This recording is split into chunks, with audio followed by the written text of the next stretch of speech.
কলোয়ং বিধ্বংস স্ফুটমভিয়জন্তে দ্যুতিভরা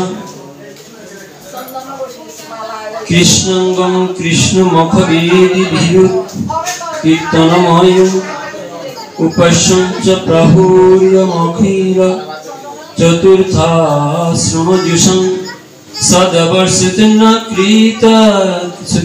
কৃতিরোতিতরং ন কৃপয়তু। জনিতে জয়গুণ।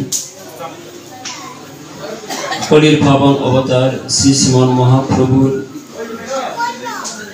পরম অন্তরঙ্গ পার্ষদ পরম পূজ্যপাদ শ্রী শিল রূপ গোস্বামীর শ্রী শরণ তার শ্রী শ্রী স্তবমালা গ্রন্থের দ্বিতীয় চৈতন্য শ্লোকের প্রথম সংখ্যক শ্লোকে শ্রীমন মহাপ্রভুর করুণা কামনা করতে গিয়ে শিল রূপ গোস্বামীপাদ এই শ্লোকটি রচনা করেছেন।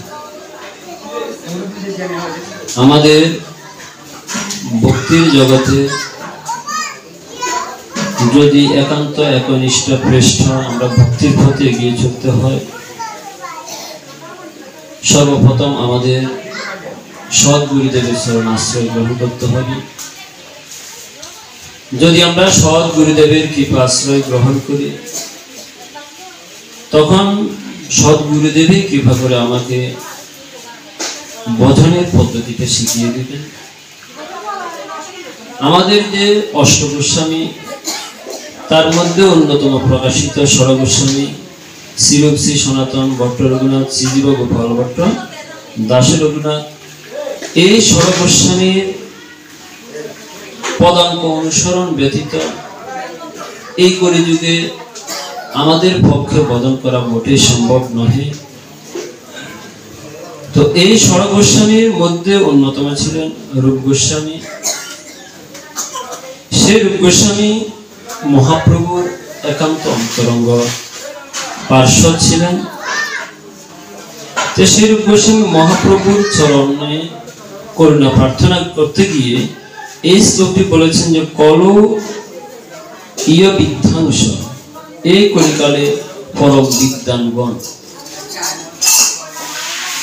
এই কলিযুগে পরম বিদ্বানগণ যিনি কান্তিপুরে গৌ অর্থাৎ শ্রী শ্রীকৃষ্ণকে অর্থাৎ স্ফুটমভিয়জন্তে দ্যুতিভরা শ্রী শ্রী রাধা বাব দ্যুতি সুবলিত কৃষ্ণ স্বরূপ শ্রী শ্রী গৌরাঙ্গদেবকে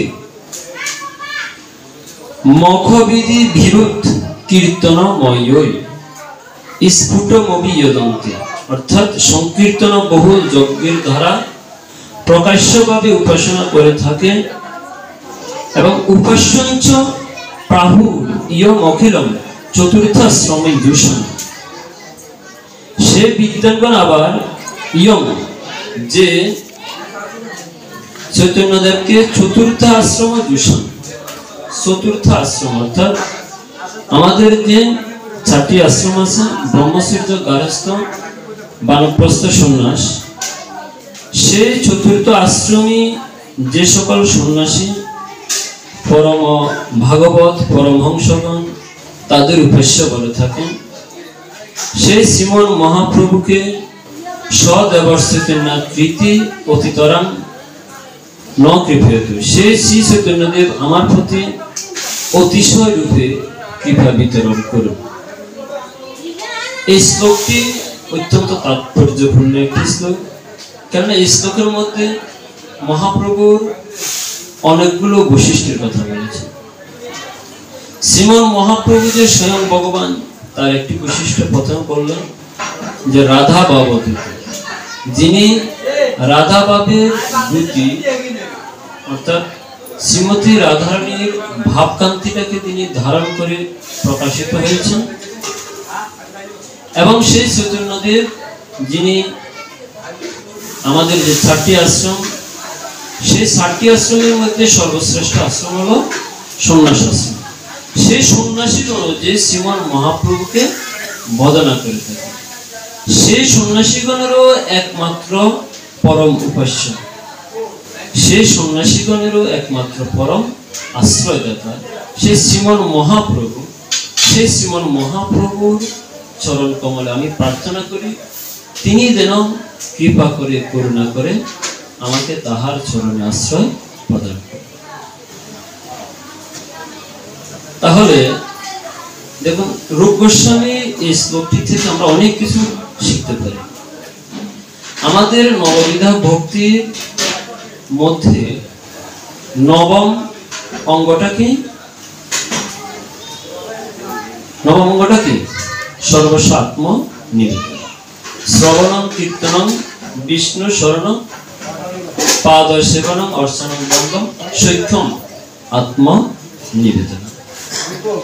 তাহলে শ্রীল রূপ গোস্বামী পাদ এখানে কি করছেন? মহাপ্রভু শ্রীচরণে তাহার সর্বত ভাবে তিনি তার দেহ এবং মনকে মহাপ্রভুর শ্রীচরণে সমর্পণ করে দিয়েছেন, মহাপ্রভুর কাছে আশ্রয় গ্রহণ করেছেন। যেহেতু তিনি মহাপ্রভুর শ্রীচরণে আশ্রয় গ্রহণ করেছেন, তার আর কোনো ভয় নেই। আশ্রয় করিয়া বদে কৃষ্ণ তারে নাহিতে দে আর সব মরে অকাল। তাহলে শ্রীল রূপ গোস্বামী পাদ আমাদেরকে এখানে আশ্রয় তত্ত্বের শিক্ষাটাও দিচ্ছেন নাকি? এখানে তো আমাদেরকে আশ্রয় তত্ত্বের শিক্ষাটাও দিচ্ছেন। হে জীব, আশ্রয় গ্রহণ করতে হবে। দেখুন, যদি আকাশে ঘন গর্জন হয়, বজ্রপাত হয়, আমরা সবাই কিন্তু খালি আকাশের নিচে থাকার চেষ্টা করি না। আমরা সবাই কিন্তু একটা নিরাপদ আশ্রয়ের সন্ধান করি, যেখানে গেলে আমরা সেই বজ্রপাত থেকে নিরাপদে থাকতে পারি, নিজের জীবনটাকে রক্ষা করতে পারি। তাহলে শ্রীল রূপ গোস্বামী পাদ তাহার মাথার উপরে বজ্রাঘাত হতে পারে, হবেই। কারণ মায়া এমন ভাবে আমাদের উপরে বিস্তার করে আছে, সে দুর্দৈব মায়া, আধ্যাত্মিক, আধিপতিক, আদিদৈবিক যে তিন প্রকার ক্লেশ, এটা তো বজ্রাঘাতের তুল্য নাকি? বজ্রাঘাতের চাইতেও ভয়ঙ্কর। সেই বজ্র থেকে রক্ষা পাওয়ার জন্য, শুধু তাই নয়, কৃষ্ণ ভক্তির পথে উন্নত হওয়ার জন্য শ্রীল রূপ গোস্বামী পাদ মহাপ্রভুর শ্রীচরণে আশ্রয় গ্রহণ করেছে। এখন আমাদের করণীয় কি? শ্রীল রূপ গোস্বামী পাদ এই শ্লোকটি দ্বারা আমাদেরকে কি শিক্ষা দিচ্ছে? হে জীব, যদি তোমাদেরকে সেই বজ্র থেকে রক্ষা পেতে হয়, যদি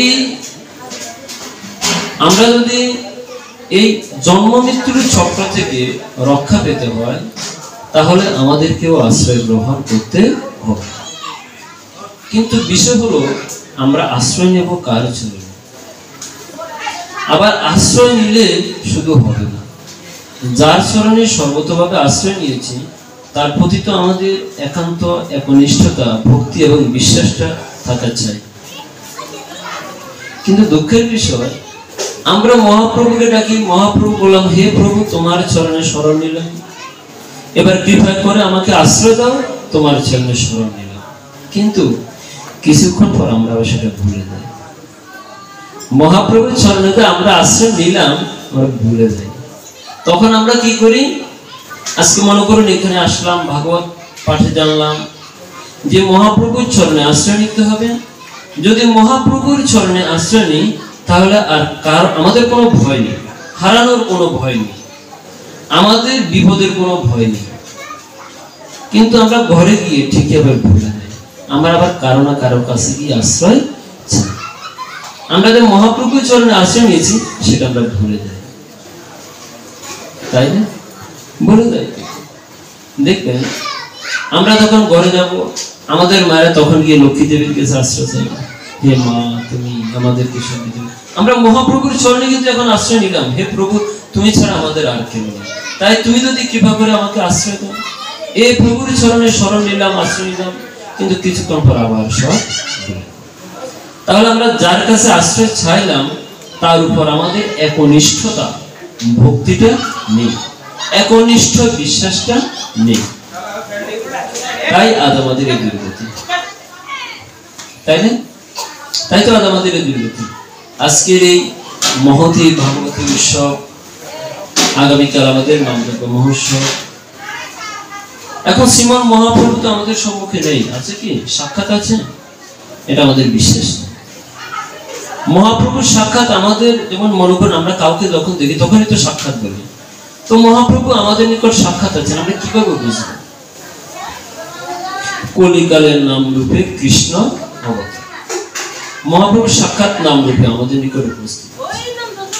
এই নামকে দর্শন করার জন্য, এই নামকে গ্রহণ করার জন্য কোনো স্থানের প্রয়োজন নেই, কোনো সময়ের প্রয়োজন নেই, নির্দিষ্ট কোনো সময়ের প্রয়োজন নেই। যে কোনো স্থানেই এই নাম রূপে মহাপ্রভুকে দর্শন করা যায়। তাহলে নাম রূপে যদি স্বয়ং ভগবান আমাদের নিকট বিগ্রহ রূপে থাকেন, নাম রূপে তিনি যদি বাংলা রূপে আমাদের নিকট থাকেন, তাহলে আমাদের ভয় কি? আমরা কেন অন্য চরণে আশ্রয় নিতে যাব? দেখুন, সদ্গুরুদেবের কৃপা আশ্রয় হচ্ছে অত্যন্ত গুরুত্বপূর্ণ বিষয়। কিন্তু সদ্গুরুদেবের কৃপা আশ্রয় গ্রহণ করেও আমরা কিন্তু এখনো কিন্তু অসৎ পথে দৌড়াচ্ছি। আমাদের শাস্ত্রোক্ত বিধান হচ্ছে, যখন আমরা সদ্গুরুদেবের কৃপাশ্রয় গ্রহণ করব, তখন আমাদের কিছু বিধি নিয়ম পালন করতে হবে। সর্বপ্রথম গুরুদেবের আশ্রয় গ্রহণ করার পর আমাদেরকে সৎ আহার করতে হবে। কারণ গুরুদেবের কাছ থেকে কৃপা পাওয়ার আগে আমাকে সৎ আহার শুরু করে দিতে হবে। সৎ আহার তো আমরা বুঝি সাত্বিক আহার। আর দীক্ষা পাওয়ার পর আমাদের তো এমনিতেই অসৎ আহারের কোনো বিধান নেই। তাহলে আমরা কি সৎ আহার করতে পারছি? করতে পারছি।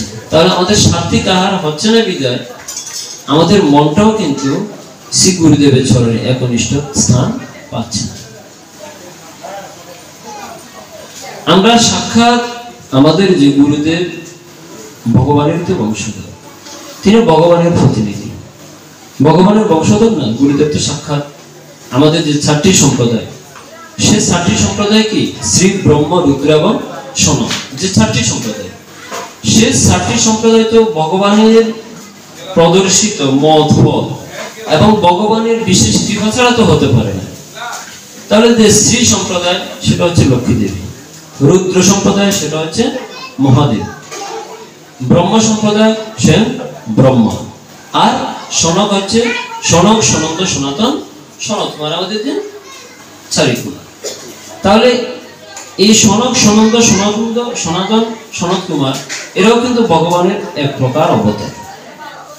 শ্রীমদ্ ভাগবতমে ভগবানের 24 প্রকার অবতারের কথা বলা হচ্ছে। তার মধ্যে এই সনক, সনন্দ, সনাতন, সনত কুমার ভগবানের বিশেষ প্রকাশ। তো ব্রহ্মা ভগবানের একটি বিশেষ প্রকাশ, মহাদেব ভগবানের একটি বিশেষ প্রকাশ, শ্রীমতী লক্ষ্মী দেবী স্বয়ং রাধারানীর একটা অংশ প্রকাশ।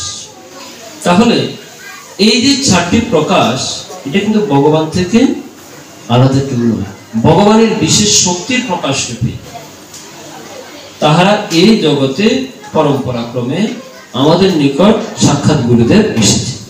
ততএব সে সাক্ষাৎ পরম দয়াল প্রতিপাবন শ্রী গুরুদেবের কৃপাশ্রয় গ্রহণ করে আমরা যদি আবার ভুল পথে চলে যাই, তাহলে আমাদের উদ্ধারের তো আর কোনো উপায় থাকবে না। তাহলে আমাদের ভজনের পদ্ধতিটা সকলের এক হতে হবে। যদি আমরা বলি এক একজন এক এক ভাবে ভজনা করে, আচ্ছা দেখুন, আমরা যারা নবদ্বীপের ভজনা করে, নবদ্বীপের যারা আশ্রয় গ্রহণ করেছেন, তারা কি রাধাকৃষ্ণ ভজনা করেন? করে। যারা বৃন্দাবনে ভজনা করেন, তারা কি রাধাকৃষ্ণ ভজনা করেন না? তাহলে আমাদের সনাতন ধর্মের ভগবান কয়জন? একজন, একলা ঈশ্বর কৃষ্ণ। আর সব বৃত্ত দ্বারা দৈসন আছে সে করে আমাদের সৃষ্টিকর্তা একজন। কিন্তু আমাদের মধ্যে কোনো একতা নেই। আমাদের সৃষ্টিকর্তা একজন, আমাদের ভজনের পদ্ধতি একই রকম। প্রথমে গুরু পূজা, আদৌ প্রথমে হচ্ছে সর্বাগ্রে গুরু পূজা, গুরু দিয়ে শুরু।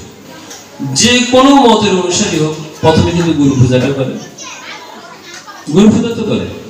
গুরু পূজা করার পর তারপর কি হয়, যেহেতু কলির পাবন অবতারী শ্রীমন মহাপ্রভু, তাহলে মহাপ্রভুকে স্মরণ করে। আর যদি মহাপ্রভুকে স্মরণ করতে হয়, মহাপ্রভু হচ্ছে বিষয়, আশ্রয় তত্ত্ব হলো আমার নিত্যানন্দ, তাহলে আমার নিত্যানন্দ প্রভুকে স্মরণ করে তারপর মহাপ্রভুকে স্মরণ করে। আর যেহেতু কলির পাবন অবতারী শ্রীমন মহাপ্রভুকে অদ্বৈত ঠাকুর আমাদের জন্য কৃপা করে তাড়াতাড়ি এনেছে, তো আমরা অদ্বৈত ঠাকুরকেও স্মরণ করি। আর গদাধর হচ্ছে রাধারানীর বিশেষ প্রকাশ, রাধারানীর শক্তি, রাধারানীর প্রকাশ। তো সেই শ্রীমতী রাধারানী এই কলিযুগে তাহার একটি অংশ গদাধর রূপে প্রকাশ পেয়েছে। তো সেই রাধারানীকে আমরা স্মরণ করি। আদি শ্রীবাস ঠাকুর তিনি না হলে মনে মহাপ্রভুর যে লীলাগুলো আমরা আস্বাদন করতে পারতাম না। আমরা যখন অধিবেশ কীর্তন করি শিবাসঙ্গিনে, ভোগারতি কীর্তন করি শিবাসঙ্গিনে, যার গৃহে মহাপ্রভু লীলা বিলাস করেছেন সেই লীলাগুলো স্মরণ করে আমরা আনন্দ পাই। তাহলে দেখবেন এই পঞ্চতত্ত্ব ভগবান, এই পঞ্চতত্ত্ব ভগবানকে আমরা স্মরণ করি। তাহলে সবার আগে আমরা গুরুদেবকে স্মরণ করি, পঞ্চতত্ত্ব ভগবানকে স্মরণ করি, তারপর আমরা কাকে স্মরণ করি, তারপর আমরা রাধা কৃষ্ণ বন্দনা করি। তাহলে সকলের জন্য তো এগিয়ে, তাই না? নাকি ভিন্ন ভিন্ন কোনো পথ আছে? সকলের জন্য এগিয়ে। কিন্তু তাহলে আমরা ভজন করতে গিয়ে আমাদের দ্বিমত কেন হয়? আমরা ভজন করতে গিয়ে আমাদের বিভিন্ন মত কেন হয়? এই বিভিন্ন মত হওয়ার পিছনে কারণটা হলো আমাদের স্বার্থ। আমরা ভজন জগতে গিয়ে যখন স্বার্থ আমাদের মধ্যে চলে আসে, তখন আমাদের পরস্পরের মধ্যে কি হয়? বিভেদ সৃষ্টি হয়। আর এই বিভেদটাই আমাদের ভজন পথে এগিয়ে না গিয়ে আমাদেরকে ধ্বংসের পথে নিয়ে যায়। আমরা সনাতন ধর্ম অবলম্বী, সৃষ্টির প্রারম্ভ থেকেই দেখুন আমাদের সনাতন ধর্ম অবলম্বী কখনো একটি জাতি গোষ্ঠীতে একতাবদ্ধভাবে ছিল, এটা বেদেও আমি খুঁজে পাইনি।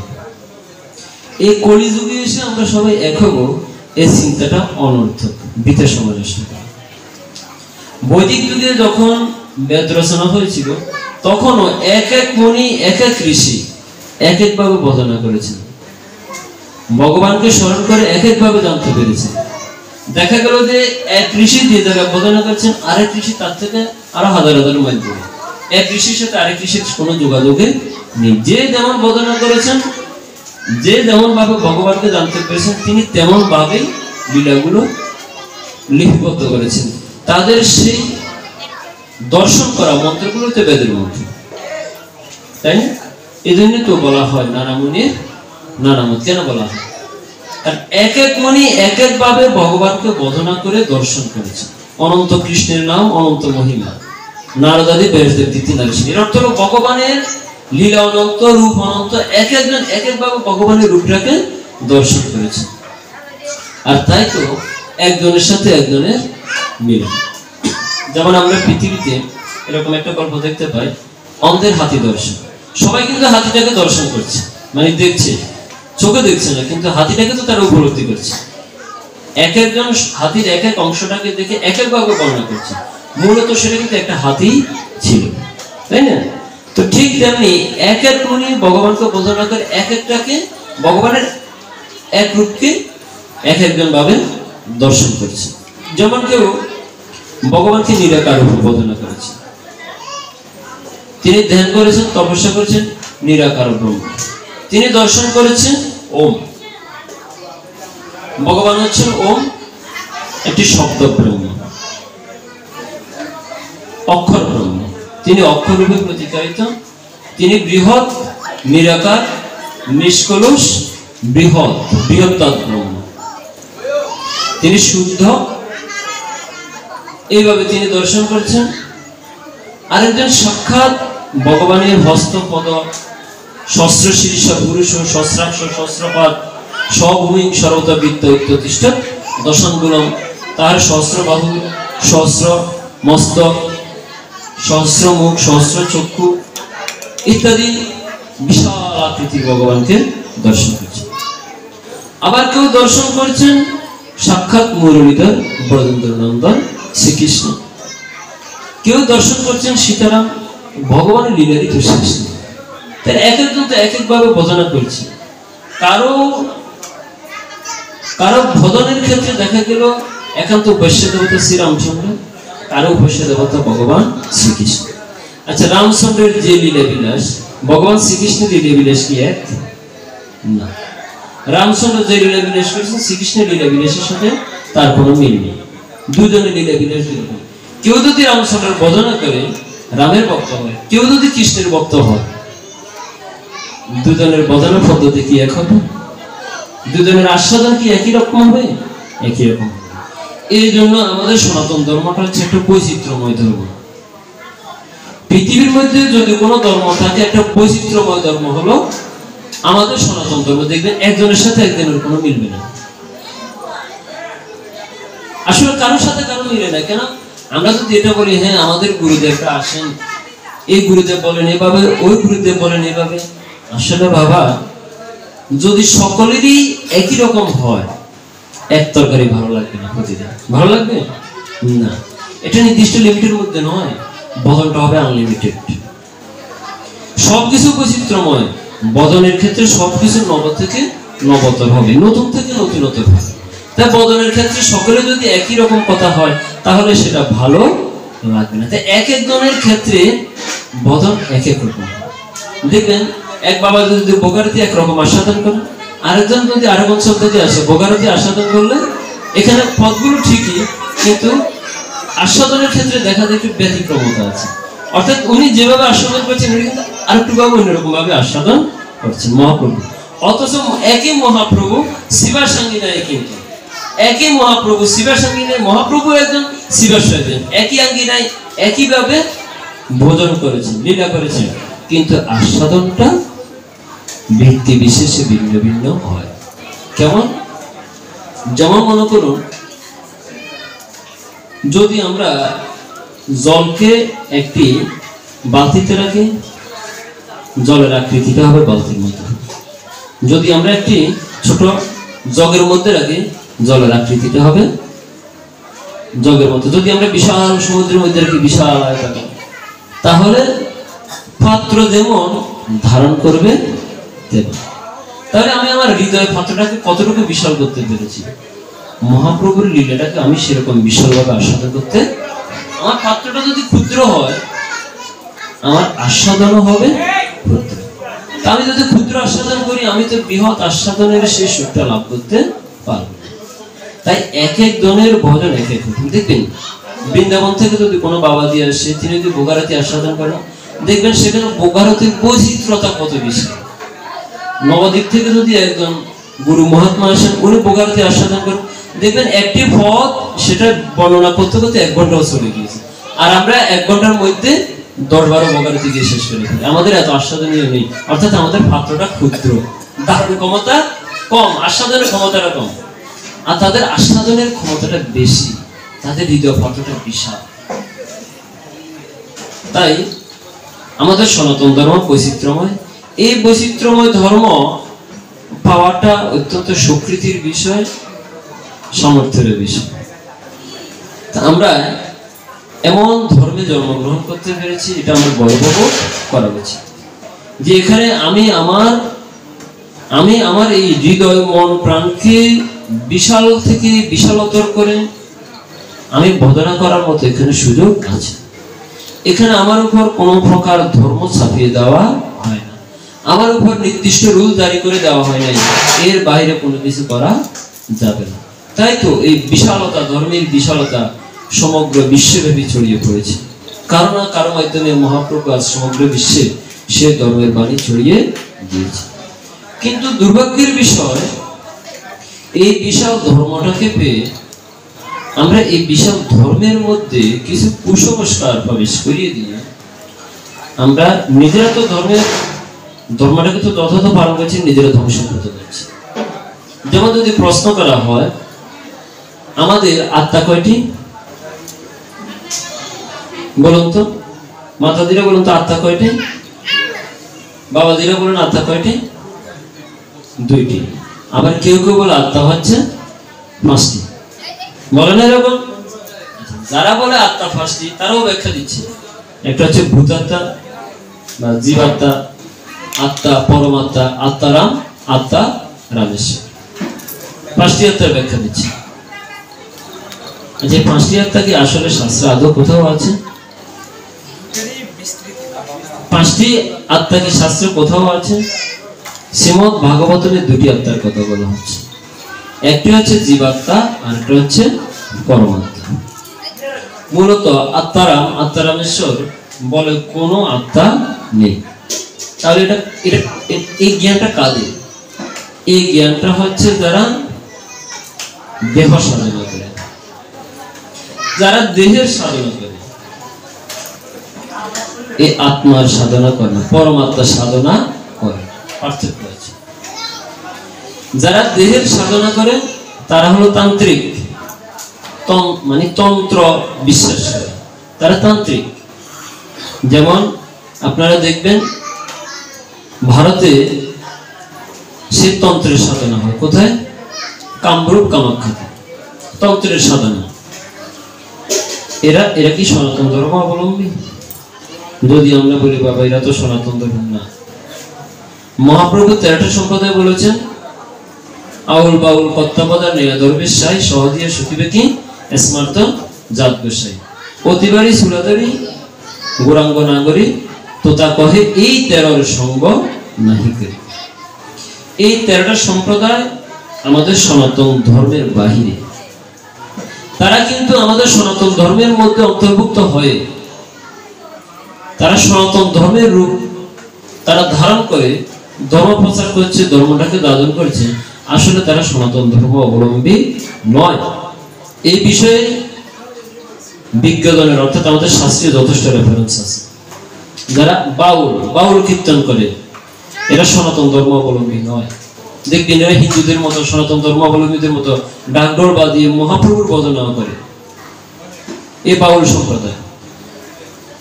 কর্তাবদা, যারা কর্তার ভোগ দেয়, ভগবানের মহাপ্রভুর ভোগ দেয় না, তারা মাছ মাংস ইত্যাদি রান্না করে কর্তার ভোগ দেয়। কর্তাবদা নেড়া, মাথা নেড়া করে চলে। সহদিয়া সখী দেখি স্মার্ত দাঁত গোসাই, হ্যাঁ, অতিবারী সুরাদারি করে, প্রত্যেকের আলাদা আলাদা বৈশিষ্ট্য আছে। আমাদের সমাজে 13টা সম্প্রদায় আছে। সেই 13টা সম্প্রদায় আমাদের সনাতন ধর্মের মধ্যে এমন ভাবে ঢুকে গিয়েছে, আমরা প্রকৃত সনাতনী যারা আছি, যারা মহাপ্রভুর অনুসারী, তারা আমরা এলোমেলো হয়ে গেছি যে কোনটা সনাতন ধর্মের, কোনটা সনাতন ধর্মের নয়। আমরা সব গুলিয়ে ফেলেছি। দেখবেন আমাদের সমাজে কালাচাঁদি সহজে আমরা বলি না, সহজে কালাচাঁদি, এরা সনাতন ধর্ম বর্জিত, এরা সনাতন ধর্ম অবলম্বী নয়। এরা তিলক করবে, শিখা রাখবে, কফিন পরিবেশ করবে, সাথে ফরের নারী নিয়ে ঘুরবে। এরা সনাতন ধর্ম অবলম্বী নয়। এরা সনাতন ধর্ম অবলম্বী। কিন্তু আমাদের সমাজ কি তাদেরকে গ্রহণ করে নিচ্ছে না? আমাদের এই হিন্দু ধর্মের, সনাতন ধর্মের এদেরকে তো গ্রহণ করে নিচ্ছে, কিন্তু শাস্ত্র বলছেন না, নিষেধ। এদের সঙ্গ করে জীবনটাকে ধ্বংসের পথে নিয়ে যাওয়া। আপনারা জানেন এই 13টি সম্প্রদায়, আপনারা গুগলে সার্চ দিবেন, এই 13টি সম্প্রদায়ের বিশেষ বৈশিষ্ট্য আছে এবং মহাপ্রভু সাক্ষাৎ এই 13টি সম্প্রদায়কে নিষেধ করেছেন। ততএব আমরা বদন করার ক্ষেত্রে আমাদেরকে সাবধান থাকতে হবে। সেই 13টি সম্প্রদায়ের অন্তর্ভুক্ত হয়ে আমরা যেন আমাদের এই মানব জীবনটাকে ভুল পথে, ধ্বংসের পথে নিয়ে না যাই। জনিতে এখন আমাদের অধিবাস কীর্তন আছে, আমরা আর অধিক রাত্র করব না। তো আজকে মূল আলোচ্য বিষয় হলো শ্রী গুরুদেবের শ্রী চরণে আশ্রয় আমরা যেমন গ্রহণ করব, তো সেই শ্রী গুরুদেব স্বয়ং আমাদেরকে নিত্যানন্দ প্রভুর চরণে নিয়ে আশ্রয় নিয়ে রাখলেন। তো এই নিত্যানন্দ প্রভুর কৃপায় আমরা মহাপ্রভুকে লাভ করব। সে মহাপ্রভুর কৃপায় আমরা ব্রজের শ্রী রাধাকৃষ্ণের বদন করার সুযোগ পাব। তো এই যদি আমাদের বদনের স্টাডি হয় তাহলে আমাদের জীবনটা সার্থক। আর যদি এর বাহিরে গিয়ে আমরা অন্য কোনো প্রকারে বদন করার চেষ্টা করি তাহলে আমরা অযথা আমাদের মানব জীবনের সময়টাকে নষ্ট করব। অতএব শ্রীমন মহাপ্রভু আমাদের জন্য এই 16 সকাল হরে কৃষ্ণ মহামন্ত্র নাম এনেছেন। তো আমরা আমাদের সময় সুযোগ সবকিছুই এই নামের পিছনে ব্যয় করব। সময় সুযোগ করে আমরা এই নামটাকে গ্রহণ করব। তিনি নামরূপে আমাদের মাঝে আছেন। তো নামের কৃপা যদি হয় তাহলে আমাদের আর ভয়ের কোনো কারণ নেই। অবশ্যই আমরা সাক্ষাৎ রাধা মাধবকে দর্শন করতে পারব। তো জয়নীতে শ্রীমন মহাপ্রভু শ্রীচরণে আশ্রয় গ্রহণ করে আজকের মতো শ্রীপাঠ আমরা এখানে বিশ্রাম রাখছি। বলো শ্রী গুরু নিতাই গৌর সীতানাথ প্রণাম। হরি হরি বলো।